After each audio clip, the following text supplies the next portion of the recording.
Assalamualaikum warahmatullahi wabarakatuh.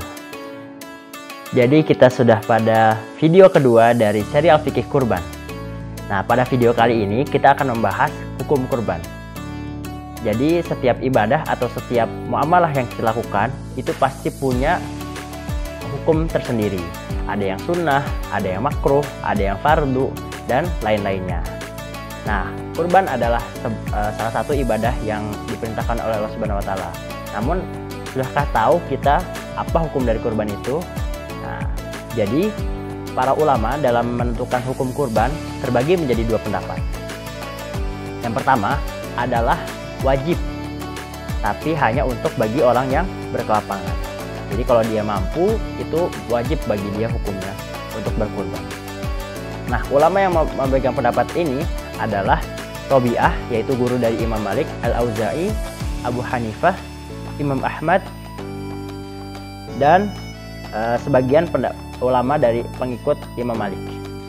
Nah, para ulama yang memegang pendapat ini bersandarkan pada sebuah hadis dari Abu Hurairah radhiyallahu an bahwa Rasulullah SAW bersabda, barang siapa yang berkelapangan harta namun tidak mau berkurban, maka jangan sekali-kali mendekati tempat sholat kami.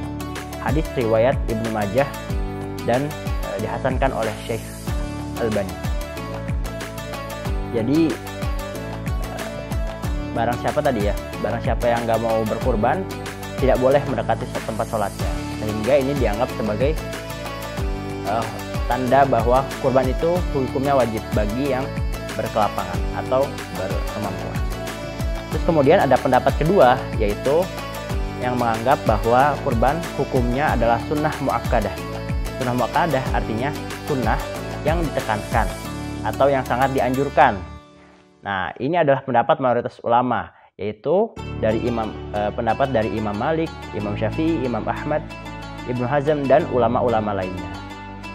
Nah, para ulama yang mengambil pendapat kedua ini bersandar pada sebuah hadis dari Abu Mas'ud Al-Ansari.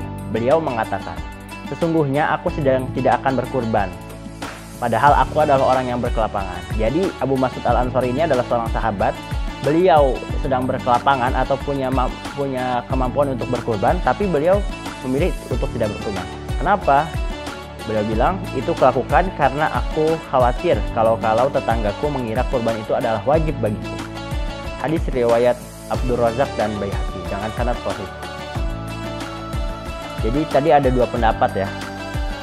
Nah, kita harus pilih yang mana dari dua pendapat para ulama ini. Nah, kemudian para ulama merumuskan mengambil jalan tengahnya, bahwa bagi orang-orang yang punya kemampuan sebaiknya tidak meninggalkan kurban, karena dengan berkurban kita akan lebih tenang. Dan juga kita harus meyakini bahwa ketika kita mengeluarkan harta kita, apalagi ini untuk sebuah infak dan ibadah, itu pasti Allah ganti dengan sebaik-baiknya. Sebagaimana sebuah hadis dari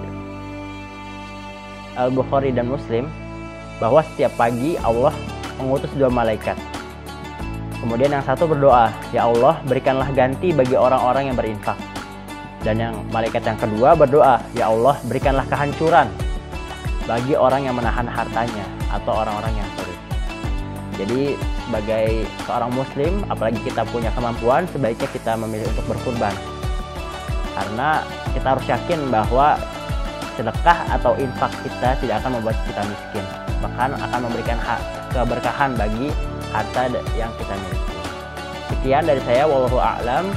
Sampai bertemu pada video berikutnya, semoga bermanfaat. Wassalamualaikum warahmatullahi wabarakatuh.